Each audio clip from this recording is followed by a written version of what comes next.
Muy buenas tardes. En nombre de Inversiones Agraf y su servidora Litsi Almengor, les damos la más cordial bienvenida a este webinar, Marcadores de Inflamación Intestinal y su utilidad clínica.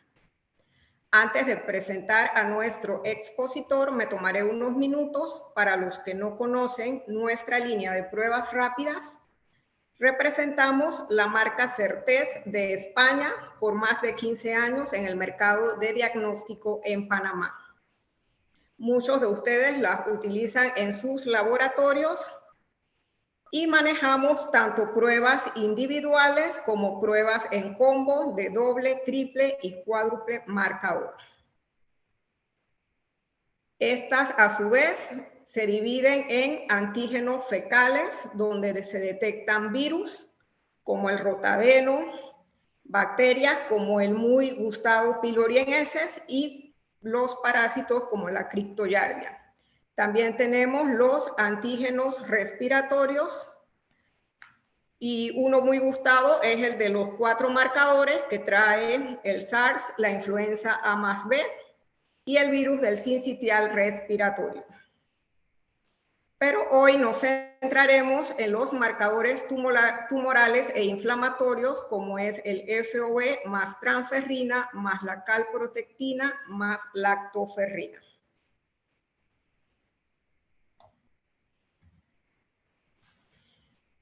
Este es el kit que estamos promocionando.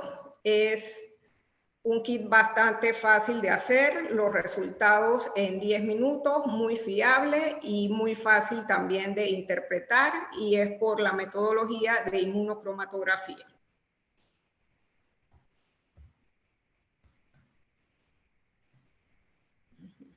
Agradecemos a todos formular sus preguntas únicamente a través del módulo de preguntas y respuestas disponible en el menú de la plataforma Zoom, y favor no hacerlo a través del chat.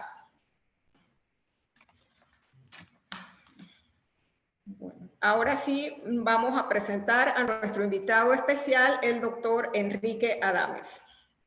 El doctor Adames es egresado de la Facultad de Medicina de la Universidad de Panamá. Tiene una especialización de medicina interna en el Hospital Santo Tomás y una subespecialidad de gastroenterología y endoscopía digestiva en la Caja de Seguro Social.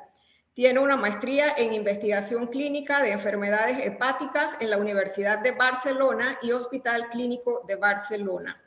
Maestría en gestión de centros y servicios de salud de la Universidad de Barcelona. Actualmente es médico especialista de gastroenterología en los consultorios médicos Paitilla y del servicio de gastroenterología del Hospital Santo Tomás, donde también es el coordinador de docencia del servicio. Catedrático de la asignatura de gastroenterología de la Universidad de Panamá. Miembro activo del Fellow American College of Physicians. Miembro de la Asociación Americana de Endoscopía Gastrointestinal. Miembro de la Asociación Americana para el Estudio del Hígado. Past President de la Asociación Panameña de Gastroenterología, miembro de la Sociedad de Medicina Interna. Tiene publicaciones de artículos en la revista de la Academia Panameña de Medicina y Cirugía, revista médico-científica de la Universidad de Panamá, y es revisor externo médico científico de la Universidad de Panamá. Con ustedes, el doctor Enrique Adames. Buenas tardes, Lixi. Voy a compartir pantalla. Gracias por esta gentil invitación a compartir con ustedes este tema muy importante y que tiene una relevancia también especial en la gastroenterología. Quiero resaltar también la importancia sobre lo que es el apoyo y también la promoción de la educación médica por Inversiones Agraf para la comunidad médica o la comunidad científica en general, lo cual nos ayuda pues a mantenernos actualizados y a también compartir conocimientos y experiencias de la práctica clínica. Y en este campo en particular, en esta tema en particular que es muy importante. Sí, como les decía, para empezar, quería comentarles que las enfermedades gastrointestinales, la verdad que tienen un gran impacto a nivel mundial, no dejan de ser todavía causas incluso de mortalidad, estando las diarreas crónicas, por ejemplo, las diarreas agudas, perdón, dentro de las primeras 3, 4 causas de muerte reportadas a nivel mundial en los últimos reportes. Y estas diarreas infecciosas, pues todavía siguen teniendo un impacto importante en el mundo. Igualmente, dentro de las enfermedades están las enfermedades neoplásicas, los cánceres, el tumor, siendo tanto el cáncer de colon así como el cáncer gástrico una de las primeras causas de muerte a nivel mundial, y Panamá pues no se escapa a la misma. Por lo tanto, pues, conocer un poco sobre estas enfermedades, la manera de prevenirlas y la utilidad de biomarcadores que puedan ayudarnos a detectarlo de manera temprano o a tomar decisiones en su tratamiento son de gran utilidad. Y vamos a comenzar esta conferencia pues mencionando algunas cosas importantes como los objetivos, pues vamos a repasar algunos aspectos básicos de la anatomía y la fisiología del intestino delgado y grueso, conocer los tipos marcadores de inflamación y hemorragia gastrointestinal, así como reconocer la utilidad clínica de los marcadores de inflamación y hemorragia gastrointestinal, aprender algunas de las indicaciones de clínica de los marcadores de inflamación y hemorragia, resolver algunos casos clínicos de la práctica diaria, así como también la aplicabilidad, que es lo que vamos a estar discutiendo el día de hoy. Y para comenzar, nada más mencionar pues que el tracto gastrointestinal comienza en la boca y termina en el ano. Tenemos pues el esófago, que es un tubo que conecta la boca con el estómago. Luego tenemos pues la cámara gástrica, posteriormente el intestino delgado, que se extiende alrededor de unos 6 metros y se conecta con el intestino grueso del colon, que mide alrededor de 1.5 a 2 metros. A lo largo de todo el trayecto, todo el tracto gastrointestinal, podemos encontrar enfermedades tanto agudas como crónicas. Por ejemplo, en el esófago podemos ver reflujo gastroesofágico, que es una de las principales causas de consulta de gastroenterología, lo cual puede ocasionar inflamación con esofagitis. La misma puede llevar incluso a enfermedades como esófago de Barrett, que puede ocasionar posteriormente tumores o cáncer como adenocarcinoma esofágico. Asimismo, en el estómago, pues podemos tener inflamaciones como la conocida gastritis, producto de infecciones como el Helicobacter pylori, condiciones como úlceras gástricas, también pueden incluso desarrollar o llevarse hasta ocurrir cáncer gástrico. Y si pasamos al intestino delgado, también hay condiciones como la enfermedad ulceropéctica o las úlceras en el intestino delgado producto de infección por Helicobacter pylori, o condiciones menos frecuentes como lo es la intolerancia al gluten o la enfermedad celíaca. Asimismo, en el intestino grueso o en el colon se pueden presentar enfermedades crónicas como la enfermedad inflamatoria intestinal, la llamada colitis ulcerativa o la enfermedad de Crohn, esta última que puede afectar pues cualquier porción o área del tracto gastrointestinal. En el colon también podemos ver pólipos colónicos precursores de cáncer de colon que de una manera temprana, si se pueden detectar, podemos prevenir estas condiciones o esta enfermedad, y ahora veremos algunos casos clínicos al respecto. Solo para recordar, el intestino delgado pues inicia en lo que se llama el duodeno, que tiene 4 porciones, luego sigue o continúa a través del ilion y del yeyuno, y posteriormente terminan en el ilion, que se conecta pues con el intestino grueso.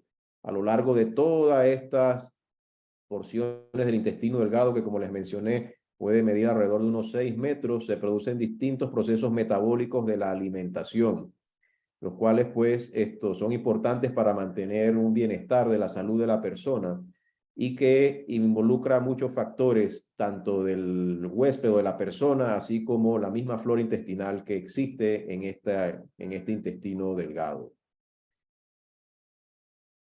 Solo para recordar, no es el interés principal de la conferencia, sin embargo, recordemos que en el intestino delgado, yeyuno e ilion, pues tenemos la mucosa principalmente, que es lo que nos corresponde el día de hoy, y esta mucosa pues tiene vellosidades y microvellosidades que están conformadas por células llamadas enterocitos, los cuales pues tienen distintas funciones dentro de ellas, pues la absorción de nutrientes son importantes para el ser humano, y que se pueden ver afectadas cuando existe algún grado de inflamación producto de una enfermedad aguda o crónica. En esta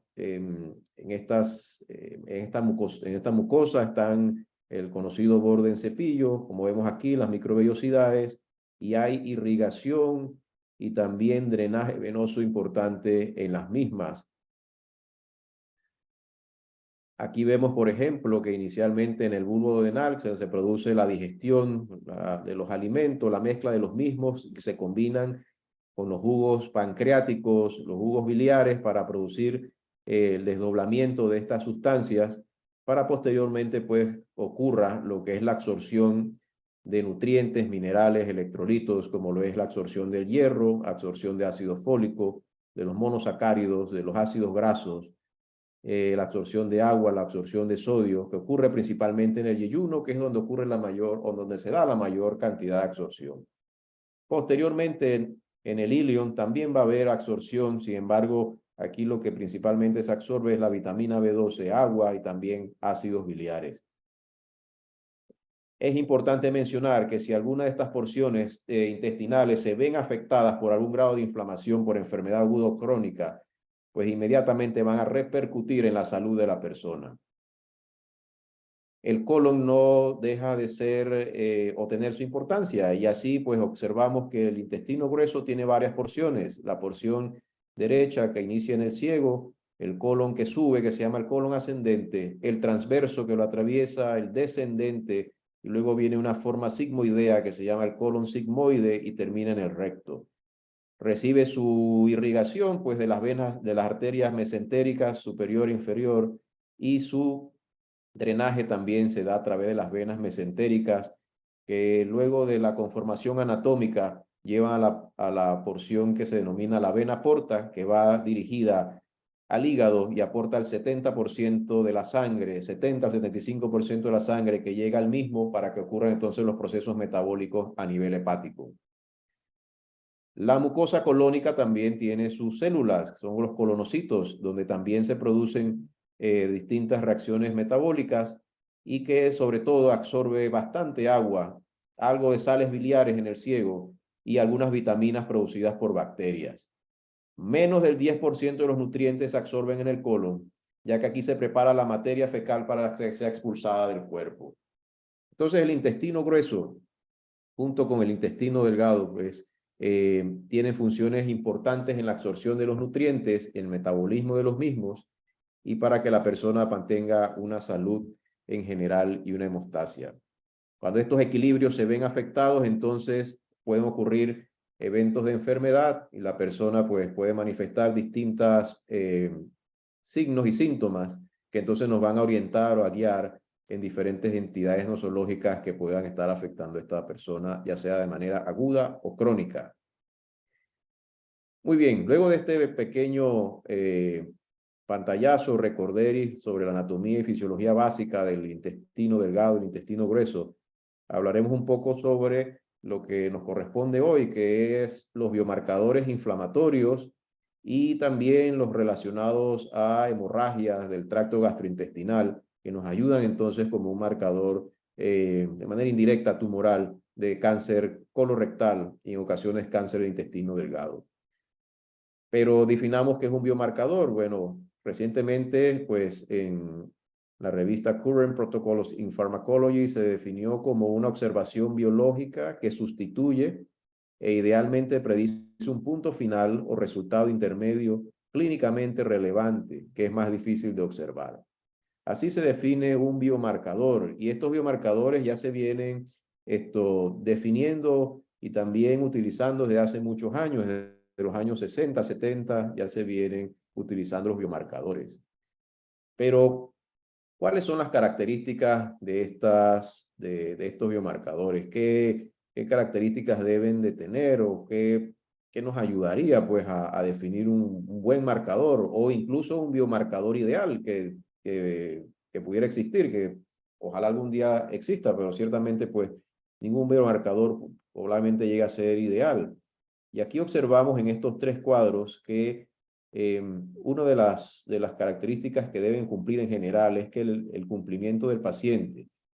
Estas pruebas deben ser seguras, es decir, poco invasivas comparadas con estudios como por ejemplo de endoscopía o de radiología, en la cual el paciente debe de tomar, por ejemplo, para una colonoscopía, una preparación colónica, tomando laxantes, o para radiología y realizar una tomografía en la cual debe de utilizar un medio de contraste oral, incluso también intravenoso.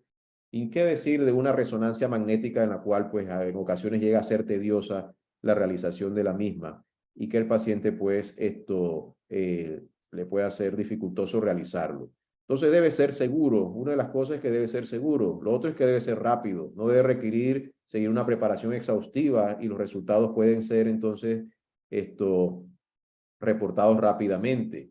Asimismo, deben ser accesibles. Su costo debe ser bajo o accesible para el paciente y también para el sistema de salud. Entonces, en el cumplimiento del paciente debe ser seguro, rápido y accesible. Asimismo, debe ser confiable, su confiabilidad. Y aquí hay 5 aspectos que hay que evaluar. La precisión. Debe ser confiable en la medición real de la concentración del biomarcador.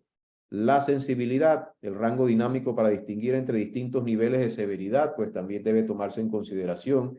Asimismo como la especificidad, que solo sea alterado en procesos inflamatorios. Debe ser repetible, es decir, que su reproducción de la prueba con los mismos pasos sea fácil de realizar y que pueda llevarse a cabo sin mayores problemas. Debe ser comparable. Aquí pues se anota la estandarización entre las pruebas que se realizan. Y el tercer punto es la estabilidad cinética. No debe ser influenciado por el estado del paciente, es la invariabilidad.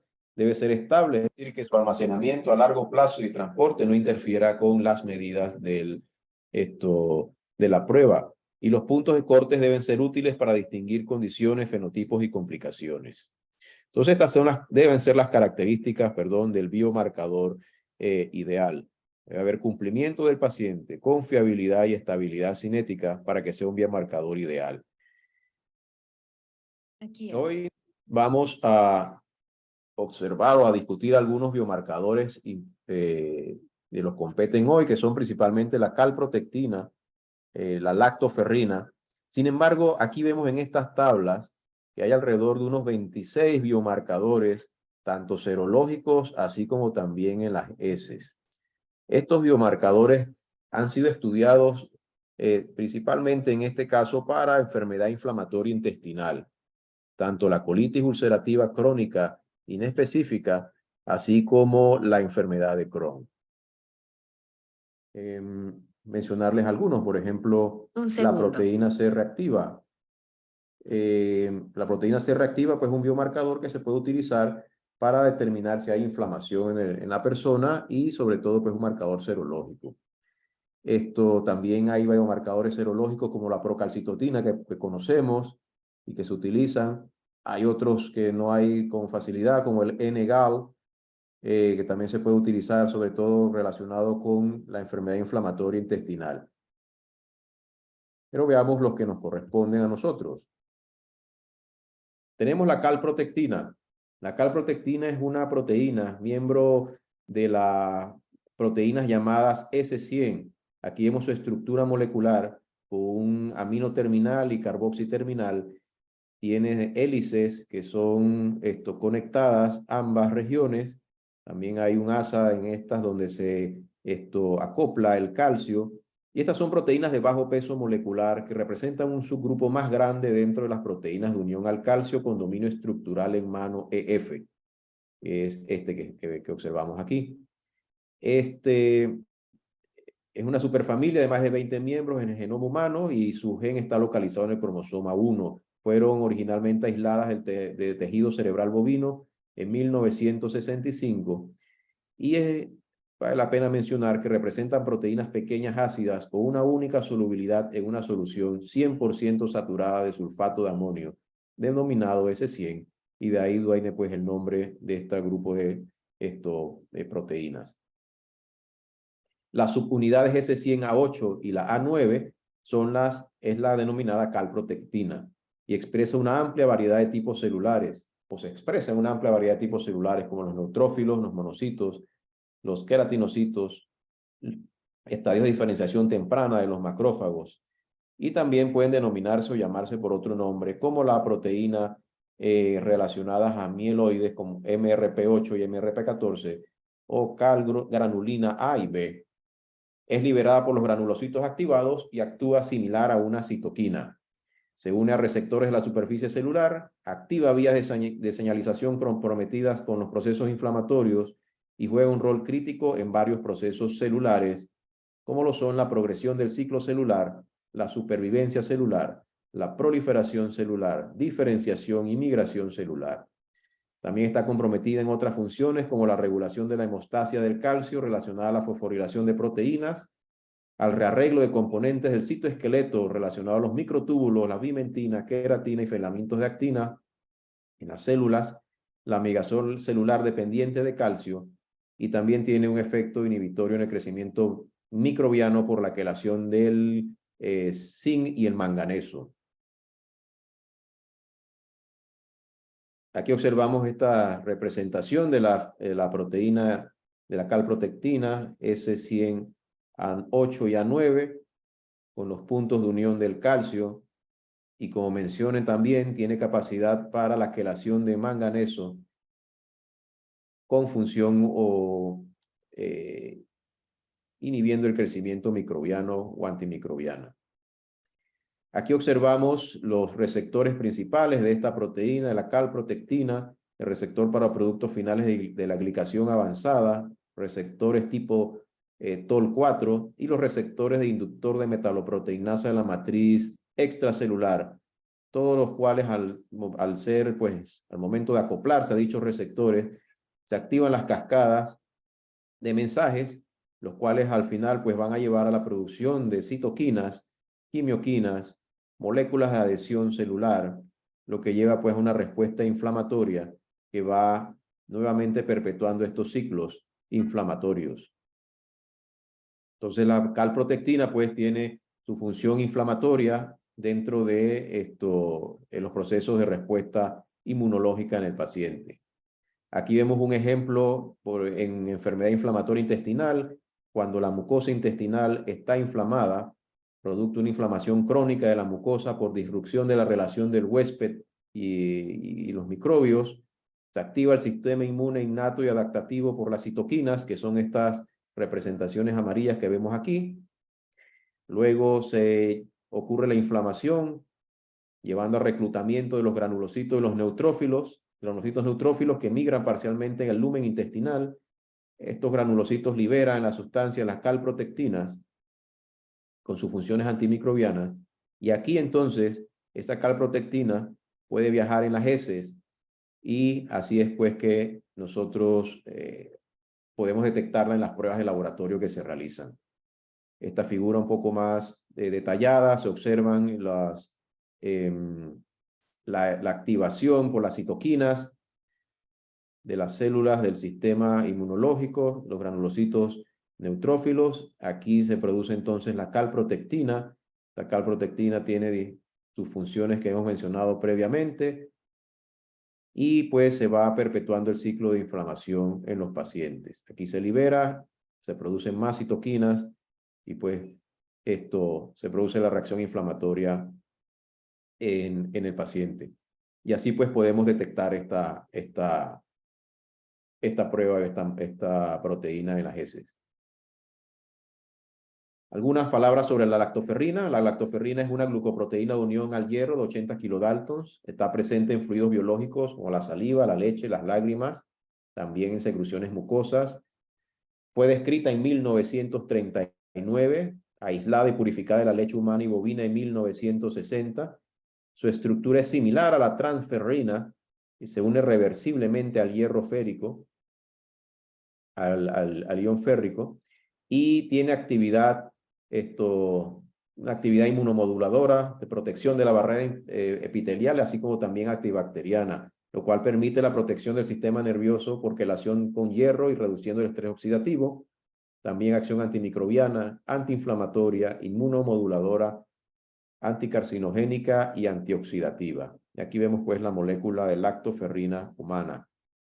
Los granulocitos polimorfonucleares tienen gránulos secundarios en los cuales se localiza o se puede localizar la lactoferrina con las propiedades que ya mencionamos. Cuando hay inflamación intestinal, Al igual que la representación que vimos hace un par de diapositivas, los polimorfos nucleares pueden infiltrar la mucosa intestinal o incluso pasar al lumen intestinal. Por lo tanto, pues, podemos observar o detectar elevación en las concentraciones de lactoferrina en las heces. Es estable hasta 5 días a temperatura ambiente y se puede ver elevada en enfermedades como la enfermedad inflamatoria intestinal, en infecciones intestinales, en pacientes que están utilizando AINES, antiinflamatorios no esteroideos, en neoplasia intestinal, por mencionar algunas enfermedades o condiciones. Aquí vemos algunas bacterias contra las cuales se ha reportado efecto de la lactoferrina, algunas bacterias gram positivas, algunas bacterias gram negativas, como el estafilococo, gram negativas también.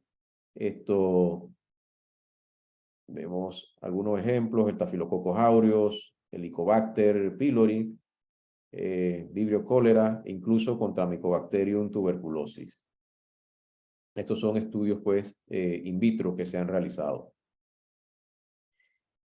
La transferrina humana es la tercera de la que vamos a conversar, algunos aspectos. Una de sus características es un transportador de hierro presente en el plasma, líquido intersticial, linfa y líquido cerebroespinal.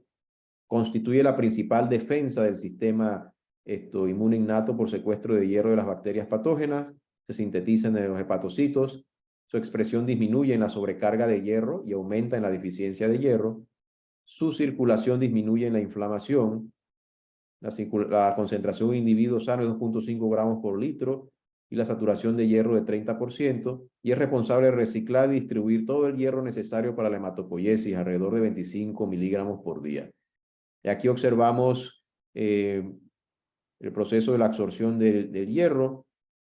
Vemos que al entrar en el enterocito, este hierro pasa a hierro férrico, y una vez que está en los vasos sanguíneos de la circulación portal, se une a la transferrina y esta lo transporta a donde sea necesario, al hígado, a la médula ósea, para su función o donde sea necesario utilizarse.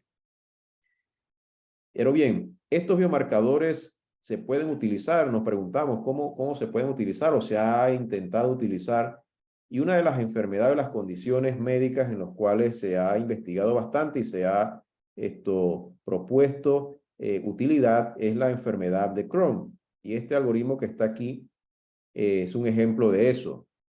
La enfermedad de Crohn puede ayudar, por ejemplo, a diferenciar de enfermedad inflamatoria intestinal del síndrome de intestino irritable. Ayuda también, una vez que se ha hecho el diagnóstico de la condición médica, a determinar el grado de severidad de la inflamación. Y si se ha iniciado tratamiento, pues puede ayudar a predecir la respuesta al mismo o medir la respuesta a la terapia. También puede permitir monitorear si hay recaídas después de inducir la remisión en estos pacientes, o una recaída que haya tenido la persona luego de haber hecho modificaciones en los tratamientos, o monitorear posoperatorio las recurrencias de la enfermedad. Así que como aquí vemos en distintos puntos de la historia del tratamiento de un paciente con enfermedad de Crohn, donde puede haber utilidad en el uso de ciertos biomarcadores. Este en específico es el uso de la calprotectina en particular. Bien, empecemos entonces la tercera parte de esta conferencia, que es discutir algunos casos clínicos de utilidad para los marcadores inflamatorios y de sangrado, y hablar un poco sobre cada una de estas condiciones. Entonces, veamos este paciente. Este es una persona de 66 años, un hombre que todos los años realiza sus controles de salud de manera rutinaria. Y en el último control se determinó que había presentado o presenta anemia que previamente no tenía. Tiene una hemoglobina de 14 hace un año, ahora tiene hemoglobina de 9 con un volumen corpuscular medio bajo de 77. Lo interrogaron y el paciente negó tener síntomas gastrointestinales. Si es una persona hipertensa que se controla con amlodipina de 10 miligramos al día, y ocasionalmente consume alcohol y también tabaco. El abdomen de esta persona, de este paciente, era un abdomen blando y sin dolor. Así que vemos que este señor de 66 años, con una anemia de reciente diagnóstico, no hay síntomas gastrointestinales, usted lo recibe en su consulta en su consulta médica, pues, y nos preguntamos, bueno, siendo yo el médico de este paciente en un centro de salud de la comunidad, ¿cuál es la siguiente prueba que nos ayudaría a orientar un poco los pasos a seguir en este paciente? Ahorita creo que se van a desplegar las opciones, pueden participar escogiendo algunas de las opciones que ustedes consideren. Usted es el médico del paciente, tiene anemia, tiene 66 años. Ahorita, ¿cuál de estas pruebas nos ayudaría pues a decidir el siguiente paso en esta persona? Estas anemias microcíticas pues puede ser por distintas razones, por distintas causas. Estará comiendo menos hierro, la ingesta ha disminuido, la absorción se ha alterado, está el paciente perdiendo hierro. ¿Qué le estará sucediendo al paciente? ¿Por qué ahora presenta esta anemia? Así, una anemia de 9 gramos. Escojan a ver sus opciones para ver qué harían ustedes y discutimos un poco, pues, A ver, perfecto. La mayoría escogió sangre oculta en las heces, luego lactoferrina fecal. Veamos, creo que puedo cerrar aquí, sí. Este paciente se realizó, sí, precisamente, sangre oculta en las heces, el siguiente paso que nos ayudaría, y esta persona lo tenía positivo. Siendo un señor de 66 años con sangre oculta en las heces, pues lo primero que nos viene a la cabeza a descartar es un cáncer de colon o algún problema en el intestino grueso en el colon. Y precisamente se llevó a hacer un examen de colonoscopía y nos encontramos con esta sorpresa. El paciente tenía en el colon descendente una lesión de aspecto tumoral, ¿verdad? Que ocupaba 360 grados del lumen intestinal, indurada, friable, a la cual se le tomaron varias biopsias y que el patólogo nos envió estas fotos de estas células todas desordenadas, pues correspondiente con un adenocarcinoma in situ en el colon descendente.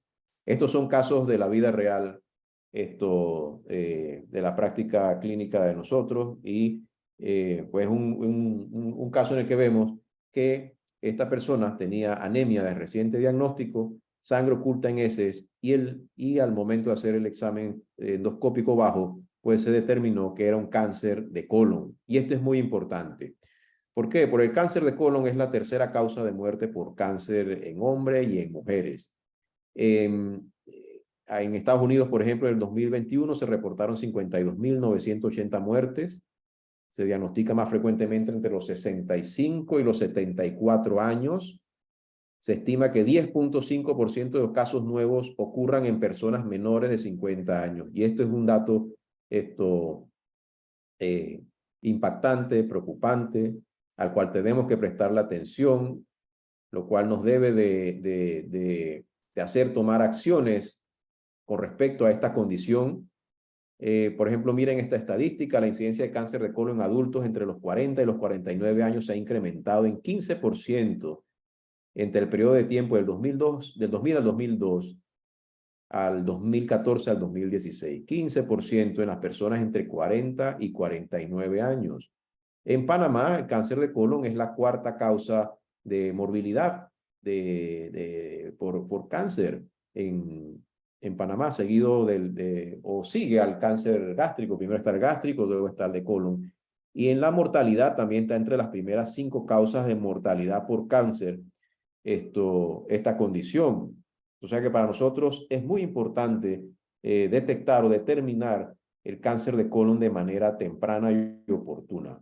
Pero ¿cómo se hace la prevención de este cáncer? ¿Cuáles son las pruebas que nos ayudan a determinar si esta persona pues, está en riesgo de cáncer de colon? Para eso están las pruebas o las estrategias de tamizaje recomendadas. Y aquí en este cuadro, que son las recomendaciones o las guías internacionales, se recomienda realizar sangre oculta en las heces cada año.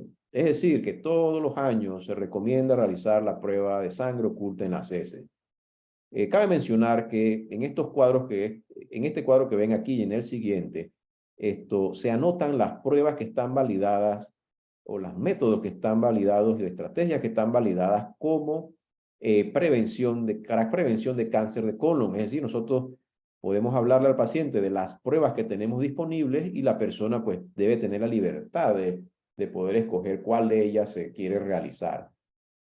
Está la prueba de alta sensibilidad del test de Guayaco, está la prueba de PESCAN inmunotest, la prueba de inmunocromatografía de las que nos corresponde a conversar el día de hoy, está la prueba del DNA también, y si ven, pues, esta debe realizarse cada año. Es una prueba que se realiza con una muestra simple, una sola muestra, requiere una buena adherencia de la persona, ya que pues tendrá que hacerse varias anualmente o una anualmente. Sin embargo, tiene la ventaja que no requiere intervenciones, como es la preparación del colon. No hay que tomar laxantes, no requiere anestesia, no requiere sedación. El transporte de la muestra y el examen pues es muy sencillo e incluso pues en algunas latitudes estas pruebas la puede realizar la persona en su casa. Las otras pruebas de tamizaje son la colonoscopía, que es como la prueba ideal, el gold standard que nosotros utilizamos. Esta colonoscopía se debe realizar cada 10 años y la prueba inicial fue normal. Tiene la ventaja de que permite tanto evaluar, ¿verdad?, la posibilidad de cáncer, así como resolverlo, ya que si un paciente tiene un pólipo, el pólipo puede ser extraído de inmediato y entonces la posibilidad de cáncer pues ya va a disminuir, va a reducirse de manera significativa. También requiere menos tiempo entre pruebas, se hace, o más tiempo, pues se hace cada 10 años, ¿verdad? Sin embargo, pues sí requiere una preparación intestinal. También está la colonografía por tomografía computada, o ColoCAT, cada 5 años.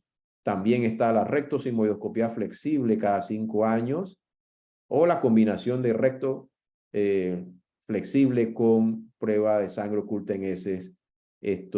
Cada 10 años la recto flexible y cada año pues la prueba en heces, la combinación de ambas. Cada una, pues, sí son estudios ya, como estos, todos son invasivos, son procedimientos que debemos realizar en un área especial, son procedimientos invasivos, también tienen su costo, pues, que no deja de ser relevante como una carga económica para el sistema de salud. En este estudio que les muestro aquí, se trata de evaluar el beneficio clínico de medir tanto la hemoglobina en sangre oculta, así como también las concentraciones de transferrina. Y aquí se observó que había un incremento en 3.4% en la tasa de positividad al adicional la transferrina en las heces, en la evaluación de la sangre oculta junto con transferrina. Y hay un razonamiento, y es que la hemoglobina es degradada por las enterobacterias, por lo tanto puede haber casos de falsos negativos en los test de hemoglobina, ya que las heces al permanecer más tiempo en el intestino, entonces esto puede pues haber mayor posibilidad de que ocurra, sobre todo si hay lesiones del colon derecho o en las personas que padecen de estreñimiento o de constipación. Entonces estos autores sugerían que la sensibilidad en la detección del cáncer de colon, basado en la detección de sangrado, se podía incrementar al agregar la prueba de la transferrina. Claro, este era un estudio aislado que necesita ser validado en estudios mayores para poderlo establecer como una recomendación. Quizás pueda tener un valor, pienso yo, en los pacientes, como les decía, que padecen de estreñimiento o de constipación. Pero, ¿qué piensa la gente? ¿Qué piensan las personas sobre el screening? Aquí sí se hizo una evaluación sobre las preferencias de las pacientes para el cáncer de screening del cáncer colorectal a partir de los 45 años, que es la edad en la que se recomienda realizar el screening, iniciarlo a partir de los 45 años.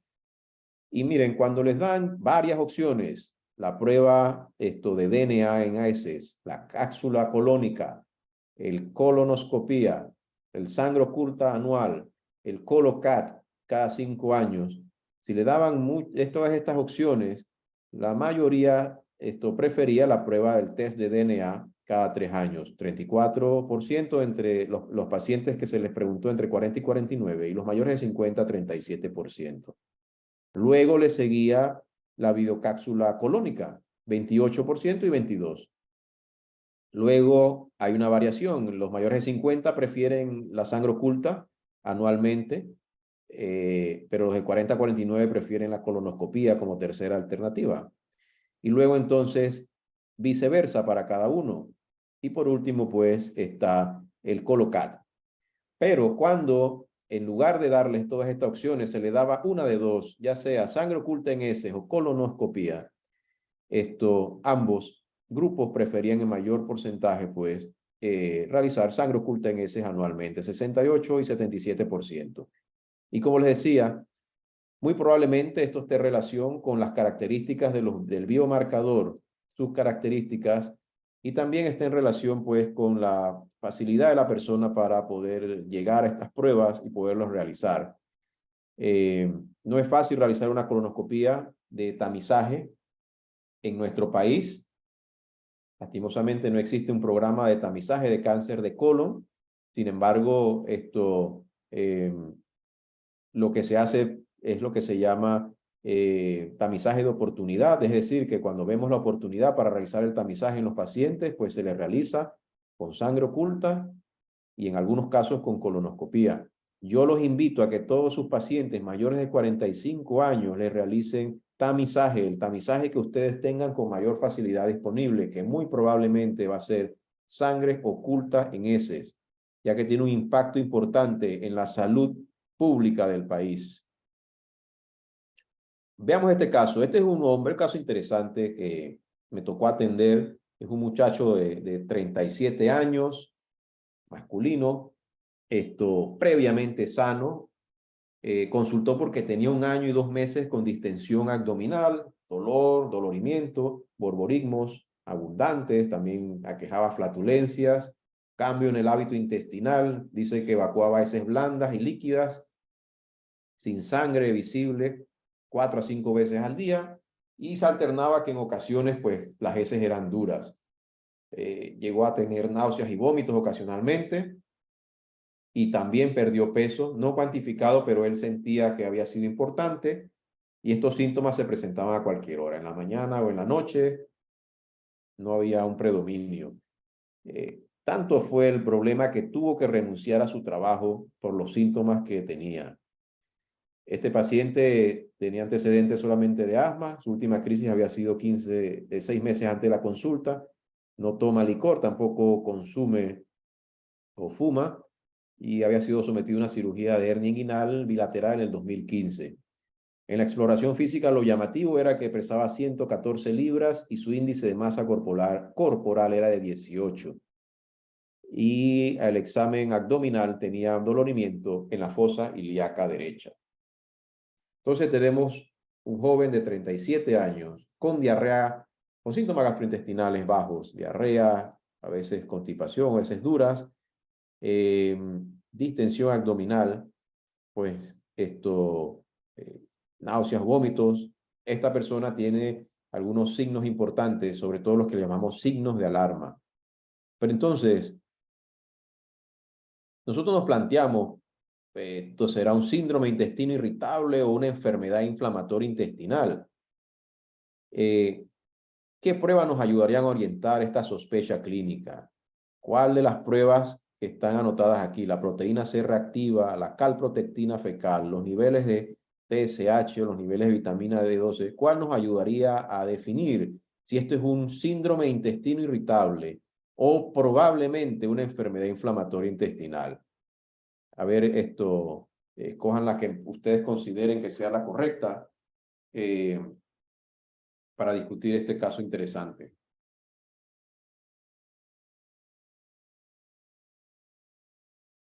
...37 años con síntomas digestivos bajos principalmente, diarrea con líquidos.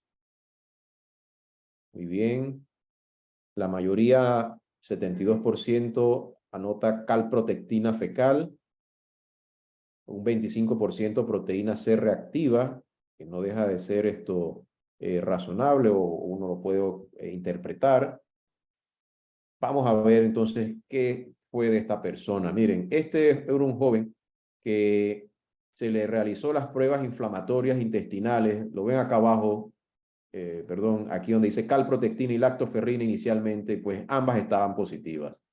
No anoté el resto de los laboratorios porque el interés de esta conferencia es sobre todo hablar sobre los marcadores intestinales. Sin embargo, pues sí vemos que tenía calprotectina fecal y lactoferrina positiva. Dado que tenía signos de alarma, se llevó a hacer una colonoscopía y se observó que en el intestino grueso, a nivel del ciego, en el colon derecho, tenía una masa, una lesión tipo masa, que es lo que ven aquí. Sin embargo, si ustedes recuerdan la figura anterior del cáncer de colon, ven que esta lesión de aquí, la mucosa es lisa, no se ve tan eritematosa como la veíamos anteriormente, no está ulcerada, ¿verdad? A esto se le tomó biopsias y fue reportado como compatible con enfermedad inflamatoria intestinal. Aquí vemos la resonancia de este paciente, en lo cual se describe que tiene una lesión en el ciego que se extiende al ilion distal. Este paciente pues tiene una enfermedad crónica del intestino delgado y grueso, compatible con enfermedad de Crohn, y fue tratado como tal. Entonces, la enfermedad inflamatoria intestinal es una enfermedad crónica que compromete el tracto gastrointestinal, puede ser enfermedad de Crohn o el CUSI. Aquí las células inmunes ocasionan inflamación y ulceración intestinal, lo que puede llevar pues a síntomas como lo son dolor abdominal, diarreas y hemorragias. Aquí el tracto gastrointestinal está enfermo, está lesionado y los síntomas pueden variar de persona a persona. La contraparte, o por el contrario, el síndrome de intestino irritable, que es muy común en este momento. Aquí hay un trastorno funcional del tracto gastrointestinal que ocasiona dolor abdominal recurrente. Puede haber cambios en el hábito intestinal, distensión, constipación o diarrea, o puede haber una combinación de ambas. El paciente puede tener periodos de diarrea, periodos de constipación, o predominar uno de los dos. Y los procedimientos radiológicos y endoscópicos no evidencian que hay inflamación en el tracto gastrointestinal. En esta figura que vemos al lado se ve la comparación entre enfermedad de Crohn, que puede afectar cualquier parte del tracto gastrointestinal, y la colitis ulcerativa, que afecta sobre todo al colon, al intestino grueso. Si vemos, la edad de inicio es similar en ambos. Hay picos en edad joven y en personas mayores. Los síntomas en Crohn dependerán de su localización, si están en el intestino delgado o en el intestino grueso. Puede haber variabilidad, puede haber sangre en las heces o puede que no la haya, pero en CUSI usualmente hay sangre en las heces. Es más común la malnutrición en la enfermedad de Crohn que en el CUSI, como en el caso que acabamos de ver. Veamos este otro paciente. Esta es una joven de 28 años que tiene ya antecedentes de CUSI y tenía distensión abdominal con dolorimiento y rectorragias intermitentes con sangre y a veces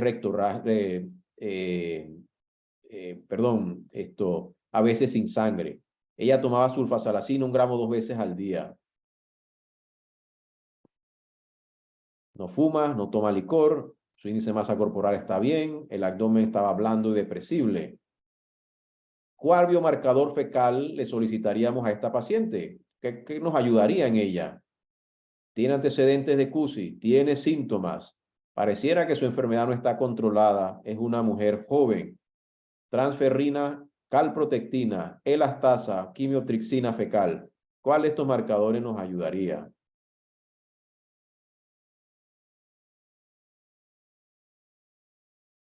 Esta paciente nos llegó a la consulta con estos síntomas. Su médico ya se había jubilado y buscó pues una alternativa y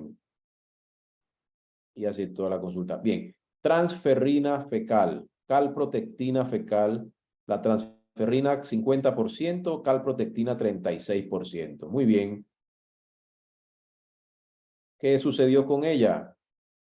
Esta joven nos trajo la colonoscopia del 2018 y aquí observamos que hay inflamación. La figura no se ve con una nitidez como quisiéramos, pero hay inflamación y esto es a nivel del recto sigmoides. Hay inflamación de la mucosa, friabilidad, y en ese momento pues se diagnosticó una colitis ulcerativa. En ella el marcador que realizamos fue calprotectina fecal cuantitativa, ya que esta es una paciente que estaba en tratamiento y nos permitía ya estaba en tratamiento, perdón, y queríamos saber cómo estaba la respuesta inflamatoria intestinal. La prueba que está validada para este tipo de pacientes es la calprotectina fecal y ella la tenía mayor de 1000 microgramos por gramo. Se hizo sangre oculta, estaba positiva también. Y la colonoscopía de ella es esta que observamos aquí. No se ve tan dramática como las que hemos visto anteriormente. Sin embargo, en el recto sigmoide vemos estas imágenes en la cual hay inflamación y hay actividad de la enfermedad, que fue lo que describió el patólogo, que había mucosa con edema, inflamación aguda y crónica con distensión de la arquitectura glandular. No me voy a detener mucho aquí, sin embargo, mencionar que la enfermedad inflamatoria intestinal, comparativamente hablando con el síndrome de intestino irritable, estos dos puntos son relevantes. En la enfermedad inflamatoria puede haber anemia, en el síndrome de intestino irritable no hay anemia. La calprotectina en las heces usualmente está elevada en la enfermedad inflamatoria intestinal y en el síndrome de intestino irritable está normal. Y eso es lo que nos va a ayudar entonces a distinguirlo.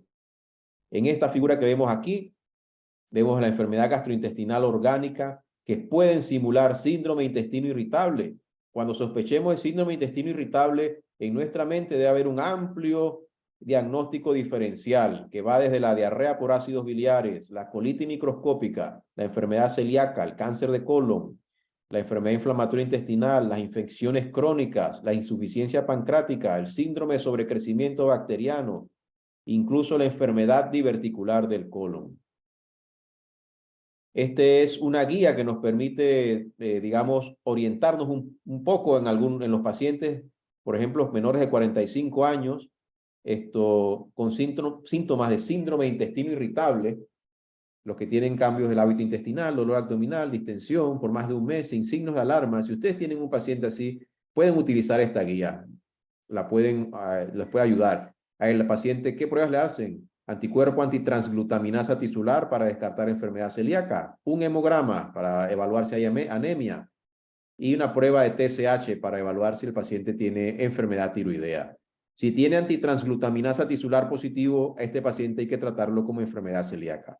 Si la hemoglobina está baja, hay que seguir el algoritmo de evaluación de la anemia como en el primer caso.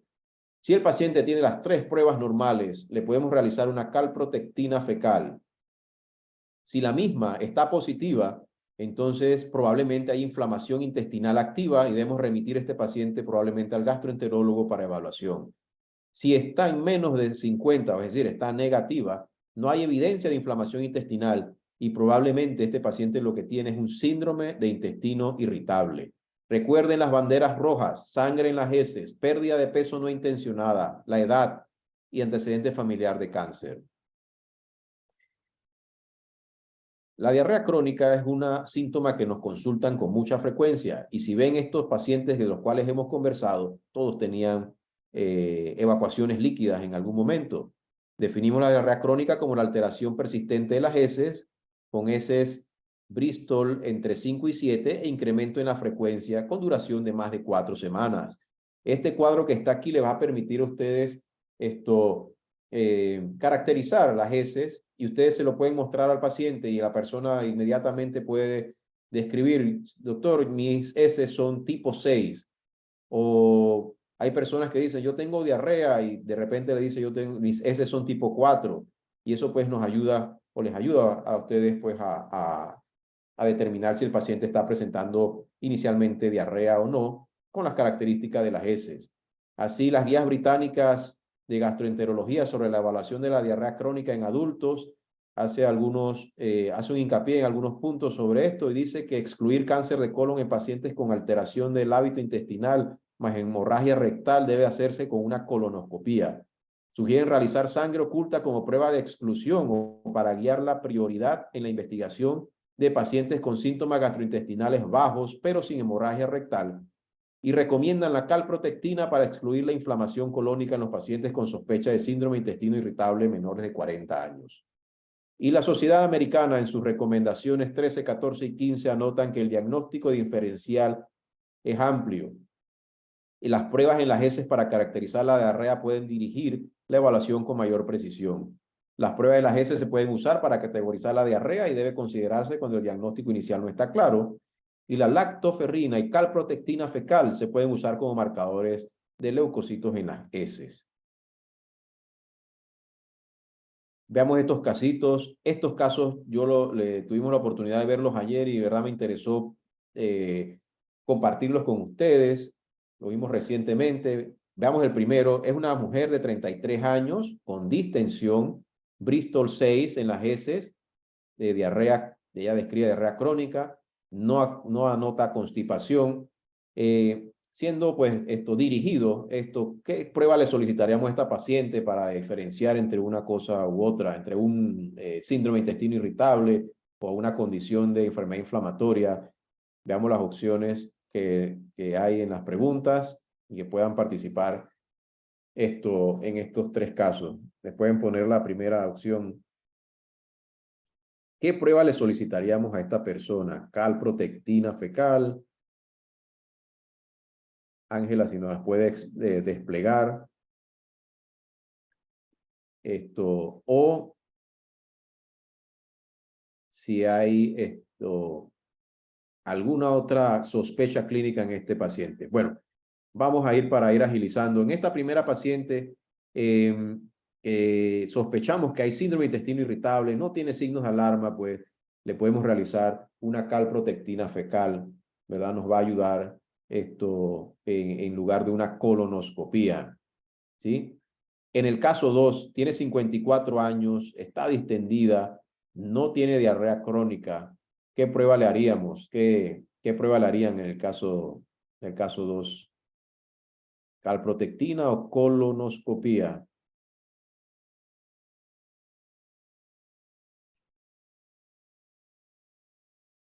Caso 2, calprotectina, 85%. Bueno, quiero recordarles que en estos pacientes que tienen síntomas digestivos bajos, ¿verdad? De instauración reciente y que tienen más de 45 años, debemos realizarle una prueba de tamizaje, ¿sí? La prueba de tamizaje de cáncer de colon, y en ella sería prudente realizar una colonoscopía, ¿sí? Bueno, en el caso 1 ya lo discutimos, Ángela, si lo podemos poner el caso 3, 60 años, distendida, también con constipación, y similar al caso 2, ¿qué prueba le haríamos? ¿Una calprotectina fecal o le haríamos una colonoscopía a esta paciente? También podemos basarnos en el algoritmo que les presenté en la diapositiva anterior, que nos va a ayudar pues a tomar decisiones en estos casos, ¿no? 60 años, la prueba que le haríamos precisamente es, correcto, el 61% dijo que una colonoscopía, y es lo que se debe realizar en esta persona. En la primera nos va a ayudar la calprotectina, en las otras dos tenemos que hacer una prueba directa para tamizaje. Ya estamos terminando, veamos este paciente. Esta es una mujer de 45 años, acudió a su control de salud regular, sin síntomas gastrointestinales. Es un índice de masa corporal de 32, el abdomen es globoso, su hemoglobina está en 13, su BCM en 86, sus plaquetas normales. ¿Usted le recomendaría a esta paciente tamizaje para cáncer de colon? Habría que hacerle tamizaje a esta mujer, 45 años. Vamos a ver cuáles son las respuestas. ¿Qué consideran ustedes? Si sí hay que hacerle tamizaje o no. Vamos a desplegar las respuestas en unos segundos. Así es, 58% dice que sí, la respuesta es esa. Recuerden, el tamizaje de cáncer de colon es a partir de los 45 años. ¿Cuál prueba le recomendaría para el tamizaje de cáncer de colon? Lactoferrina fecal, sangre oculta en heces, colonoscopía. La respuesta 2 y la 3 son correctas. ¿Cuál opción usted le solicitaría a esta persona, a esta mujer de 45 años que acudió a su consulta en búsqueda de atención como un control de salud? La persona está interesada en mantener su salud. La 2 y la 3 son correctas, el 78% anotó esta, y así es. Puede ser, si usted tiene disponible colonoscopía, puede decirle que vaya directo a colonoscopía si la paciente así lo solicita y está de acuerdo, o la sangre oculta en heces. ¿Qué tenía ella? Bueno, se le hizo una sangre oculta en heces, le salió positiva inicialmente, se remitió entonces para el gastroenterólogo, le hizo una colonoscopía y miren, 45 años ya tenía este pequeño tumor en el colon sigmoides. Esto se llama pólipo pediculado porque tiene un pedículo aquí y tiene aquí una cabeza del pólipo y aquí vemos para que vean comparativamente su tamaño con una jeringuilla. Y esto era un adenoma tubular con displasia de bajo grado. Fue resecado en su totalidad, ¿verdad? Y eso fue lo que reportó y aquí pues automáticamente esta persona ya elimina ese riesgo de cáncer de colon al cual estaba pues expuesta con esta lesión. Y este es, creo que el último caso, este es una mujer de 33 años con rectorraje intermitente por 6 meses. Al momento de la consulta tenía 2 meses asintomática, ya no tenía síntomas, simplemente ella quedó un poco preocupada y pensó, de todas maneras voy a visitar al médico con 33 años y sangre rectorraje intermitente. Es hipertensa, es una persona obesa, como ven aquí, 280 libras. Usted se encuentra como médico en un hospital de tercer nivel. Usted está en un hospital de tercer nivel, el Seguro Social, en el complejo hospitalario, un hospital regional, en San Miguel Arcángel, en el Hospital Santo Tomás. ¿Cuál seguía el siguiente paso? Miren, 33 años consangrado. Esta persona, les he dicho, yo estoy sangrando de manera intermitente. Siempre observo sangre en las heces. ¿Qué prueba le solicitaríamos o cuál sería la prueba más adecuada en este caso?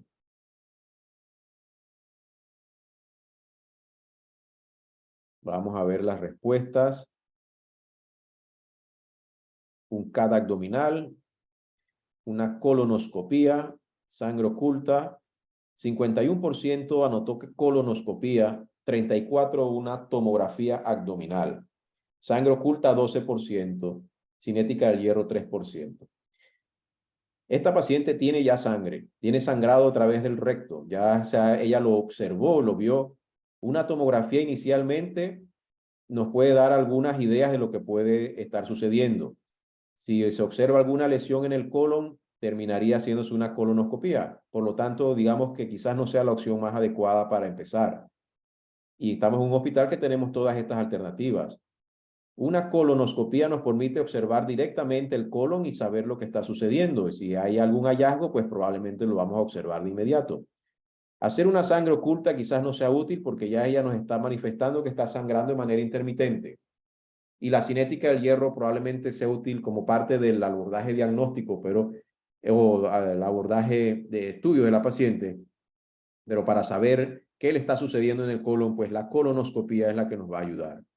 Y aquí observamos que esta persona se le hizo una colonoscopía y tenía un pólipo también pediculado en el sigmoides. Observen el pólipo. Y este pólipo le había estado sangrando de manera intermitente. Cuando se inflama, cuando pasan las heces, se inflama, sangra, se detiene el sangrado y así de manera intermitente. Incluso se pueden ulcerar y hacer úlceras en ese pólipo. Fue extraído mediante una polipectomía y se trataba también de un adenoma tubular con displasia de bajo grado. Entonces, las enfermedades del tracto gastrointestinal pueden ocasionar inflamación de la mucosa.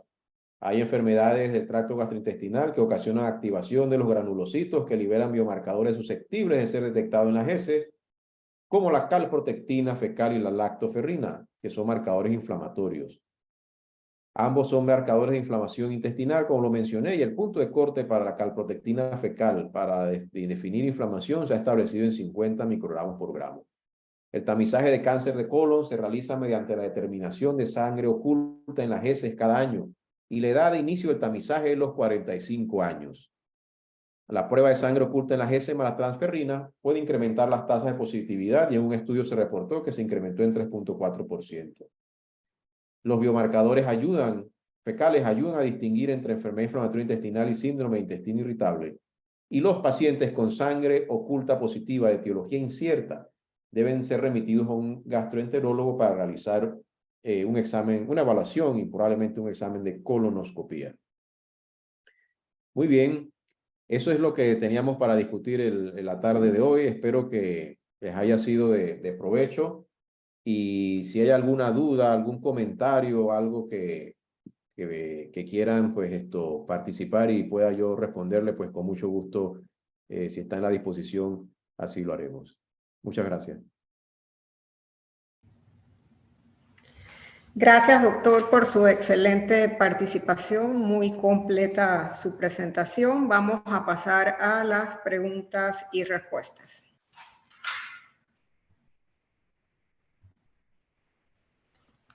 Nos pregunta, ¿qué impacto tiene el uso de la sonulina?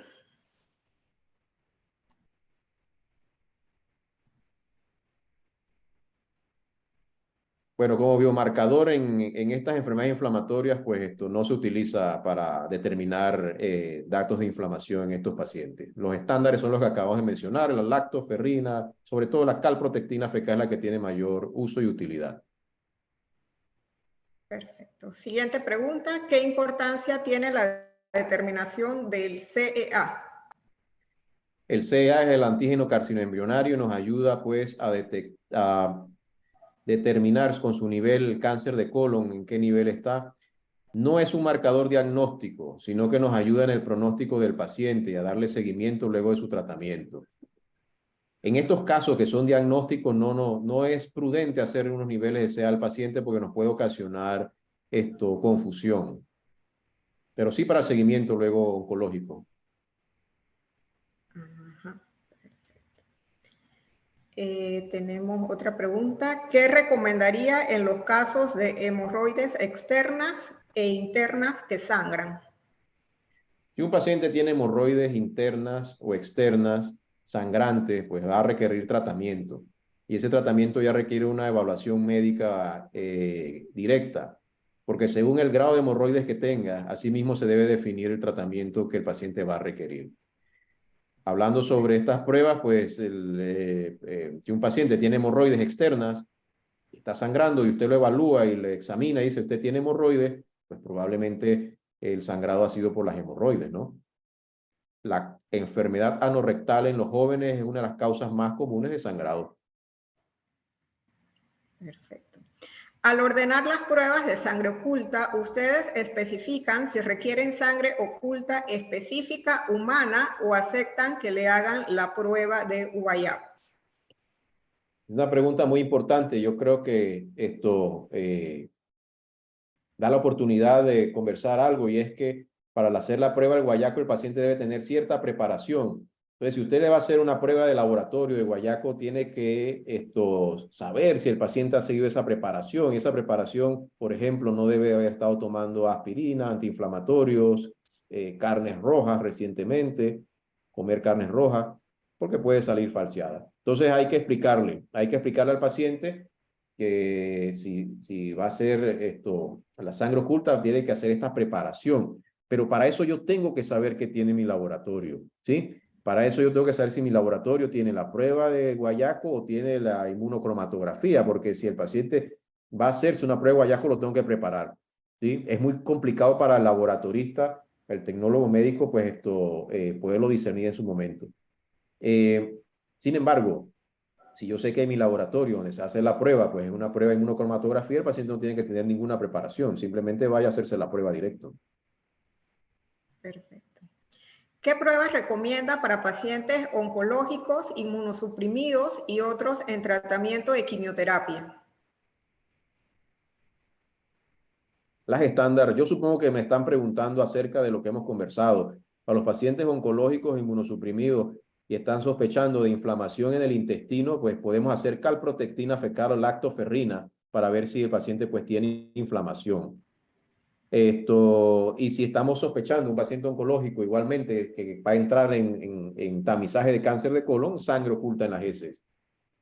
Así que sí, puede ser las pruebas estándar, ¿no? Uh-huh. Para un pediátrico de 10 años, calprotectina negativa y diagnosticado con gastritis y es paciente de síndrome de Ehlers-Danlos, pero la paciente presenta de manera intermitente dolores en el área inguinal, ¿se recomienda una colonoscopía?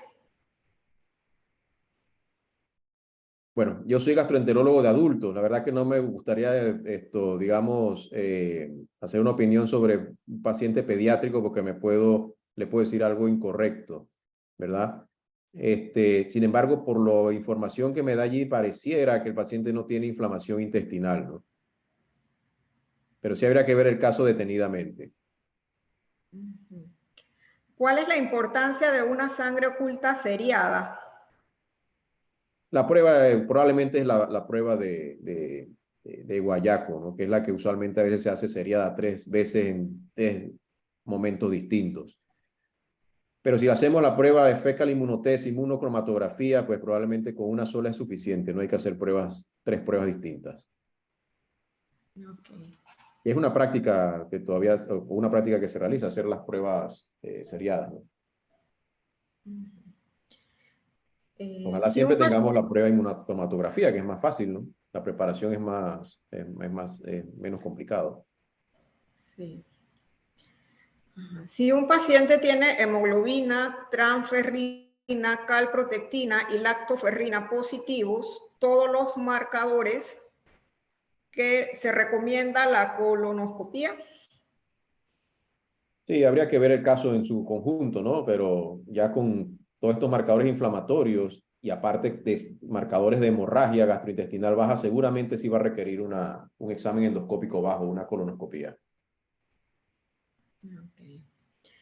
Además de los marcadores mencionados, las pruebas de ANCA atípico y ASCA tienen utilidad para la colitis ulcerativa y enfermedad de Crohn. Sí, como diagnóstico sí nos ayudan. Ajá. Lactoferrin versus azul de metileno en heces. ¿Cuál se prefiere? Si tenemos lactoferrina, pues sería lo ideal. Pero el azul de metileno probablemente pues, puede haber variabilidad según perdón. Va a haber variabilidad según la persona que lo está observando, ¿no? Puede haber allí un factor humano que pueda causar un resultado falseado. Pero si tenemos lactoferrina, perfecto. Yo creo que sería bueno, ¿no? Ok. ¿Qué tan importante para usted es tener el FOB cuantitativo? FOB debe ser sangre oculta en las heces. Bueno, Sí. depende del punto de corte, pero si está disponible, está bien, ¿no? Como les decía, nosotros tenemos que utilizar lo que tenemos a mano. Si tenemos esto, pues, cuantitativo, pues, perfecto. Sobre todo es para saber el punto de corte, ¿no? Ajá. En las fotos endoscópicas se observan puntos blancos, ¿concuerda con cándida o es reflejo de la luz del endoscopio? Es reflejo de la luz endoscopio. Ningún paciente de los que presenté tenía cándida intestinal. Perfecto. Bueno, esas son todas las preguntas. Damos por clausurado este webinar, no sin antes agradecer a cada uno de ustedes por el tiempo, esperando que el mismo sea de utilidad como una herramienta de screening no invasiva y de alta sensibilidad en lo que es el diagnóstico del sangrado e inflamación intestinal. Al doctor, nuevamente, gracias por compartir con nosotros sus valiosos conocimientos y también quiero resaltar la labor de mis compañeros de equipo en provincias centrales, Manuel González, y en Chiriquí y Bocas del Toro, Ariel Ortiz. A todos, muchas gracias.